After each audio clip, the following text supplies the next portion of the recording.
శ్రీ కనకదుర్గ జ్యోతిషాలయం ఆరోగ్య సమస్యలు, ఆర్థిక సమస్యలు, కుటుంబ సమస్యలు, మనశ్శాంతి లేకపోవడం, భార్యాభర్తల మధ్య గొడవలు, విద్య, ఉద్యోగం, సంతానలేమి, కోర్టు సమస్యలు, నరఘోష, నాగదోషము, శత్రుపీడ, ప్రేమ, పెళ్లి అన్ని సమస్యలకు శక్తి పూజలు చేయబడును.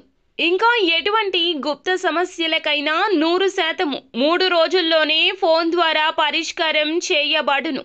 Phone number 9398344096. ఏమిటి ఆ వార్త? ఏం జరగబోతుందో వీడియోలో తెలుసుకుందాము. వీడియో నచ్చితే తప్పకుండా ఒక చిన్న లైక్ చేయండి. వీరికి మనోచాంచల్యత ఉంటుంది. మాట విషయంలో ఈ రోజు జాగ్రత్త. ఎవరికైనా మాట ఇచ్చే విషయంలో, ఎవరి మాట అయినా వినే విషయంలో, మీరు మాట్లాడే విషయంలో జాగ్రత్త తప్పనిసరి. ఎప్పుడూ కూడా ఖాళీగా కనిపించరు. ఏదైనా సాధించాలనే పట్టుదల ఉంటుంది. ఈ రోజున దినఫలాల ప్రకారం మధ్యాహ్నం 2:30 దాటాక ఒక పెద్ద అశుభ వార్త వినబోతున్నారు. ఏ ఆదాయ మార్గం ద్వారా అయితే డబ్బు మీకు వస్తుందో దానికి సంబంధించి ఒక నష్టపూరితమైన వార్త వినబోతున్నారు. అది ఉద్యోగ పరంగా కావచ్చు, వ్యాపార పరంగా కావచ్చు, మీరు ఉన్న రంగాల్లో ఏ విధంగా అయినా కావచ్చు, మీకు వచ్చే కీలక ఆదాయ మార్గం త్వరలోనే మోసుకుపోబోతుంది. అశ్రద్ధ వహించొద్దు. ఇక ఈ జాగ్రత్తలు తీసుకోండి. అప్డేట్ అవ్వండి. కుల వృత్తులు చేస్తున్న వారు, ఎటువంటి వ్యాపారాలు చేస్తున్నా, ఉద్యోగాలు చేస్తున్నా ఈరోజు జాగ్రత్త.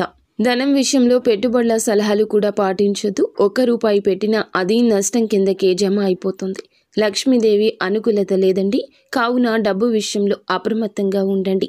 వచ్చే ప్రతి ₹1 ఏదో ఒక విధంగా ఆగిపోవడం, మొండి బకాయి వసూలు కాకపోవడం, వస్తున్న ఆదాయం అనుకున్న చివరి క్షణంలో ఆగిపోవడం, రావాల్సిన ధనాన్ని ఎవరైనా రాకుండా మిమ్మల్ని అడ్డుకోవడం ఇలా సంభవించవచ్చు. ఈ యొక్క వార్త విని కోపంతో ఊగిపోతారు. చాలా వరకు మానసిక అశాంతికి గురి అవుతారు.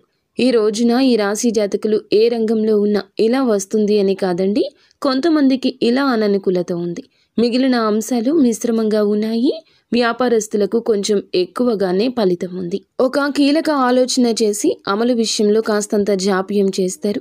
తీసుకునే నిర్ణయం బంగారు భవిష్యత్తుకు బాట కావాలి, కానీ ఇబ్బంది పూరిత వార్త కాకూడదు. కావున చేసే ఆలోచన సొంత నిర్ణయాలకు ప్రాధాన్యత ఇవ్వకుండా ఎవరైనా అనుభవజ్ఞుల సలహాని కానీ, కుటుంబ సభ్యుల సలహాని కానీ పరిగణలోకి తీసుకోండి. భాగస్వామ్యులతో ఇదివరకు ఏమైనా విభేదాలు ఉంటే వాటిని పరిష్కరించేందుకు మీకు ఒక అడుగు ముందుకు వేసే యోచన వస్తుంది. వారితో కలిసి కొత్త వ్యాపారం మొదలు పెట్టాలనే ఆలోచన తప్పక చేస్తారు. ఉద్యోగస్తులు మీ జీవితంలో కూడా కొన్ని ప్రత్యేక సవాళ్లు ఎదుర్కోవాలి. ఈ రోజున స్థితిగతుల్లో మార్పు వస్తుంది. కావున ఓర్పుగా ఉండండి. వాటిని అధిగమించడానికి దైవమే మీకు తోడుగా ఉంటుంది. చూశారు కదా, నిత్యం శివారాధన మాత్రం వీరికి బలాన్ని, తెగింపుని, అలాగే ఆత్మస్థైర్యాన్ని కలగచేస్తుంది. అంతా మంచి జరుగుతుంది.